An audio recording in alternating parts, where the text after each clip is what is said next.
భావోద్వేగాల ఎమోషన్స్ కు ముఖంలోని అన్ని భాగాల కన్నా కళ్లే ప్రతిబింబాలు. భావోద్వేగాలకు లోనైనప్పుడు కాంతి కణితే భాగం కింద ఉన్న కన్నీటి గ్రంథులు కన్నీటిని స్రవిస్తాయి. ఏడ్చినప్పుడు, నవ్వినప్పుడు కన్నా మానసికంగా ఎక్కువ ఉద్వేగానికి, భావ ప్రకటనకు లోనవడం వల్ల ఏడ్చినప్పుడు ఎక్కువగా ఈ గ్రంథులు స్రవిస్తాయి. నవ్వినప్పుడు కన్నా ఆవలించినప్పుడు బాగా తక్కువగా స్రవిస్తాయి. కన్నీళ్లు లేకుంటే మన కనుగుడ్లు బాగా ఎండిపోయి పనికిరాకుండా ఉండేవి. కాబట్టి మనం తెలుసుకోవలసింది ఏమిటంటే కన్నీళ్లు ఎప్పుడూ స్రవిస్తుంటాయి. ఆ కన్నీళ్లు కనురెప్పల కిందకు చేరుకున్నాక కనుగవ్వలు ఒక కుంచెలాగా ఆ కన్నీటి ద్రవాన్ని ఓ కందెనలాగా మన కంటి పొరమీదకు నేర్పుతుంది. తద్వారా దుమ్ముధూళికి తారసపడిన కనుగుడ్లు ఎండిపోకుండా రక్షణ పొందుతున్నాయి. నవ్వినప్పుడు, ఏడ్చినప్పుడు ఈ కన్నీటి స్రావం ఎక్కువ కావడం వల్ల కళ్ళు, ముక్కు కలిసే చోట ఉండే కన్నీటి కోశాలు నిండిపోయి కన్నీరు కారుతుంది.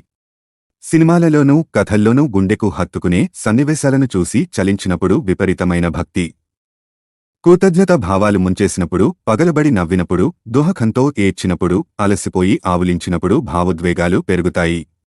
ఆ సమయంలో నాడీ తంత్రుల ద్వారా మెదడు కన్నీటి గ్రంథుల్ని ప్రేరేపించడం వల్ల కన్నీళ్లు మామూలు స్థితుల్లో కన్నా అధికంగా స్రవిస్తాయి.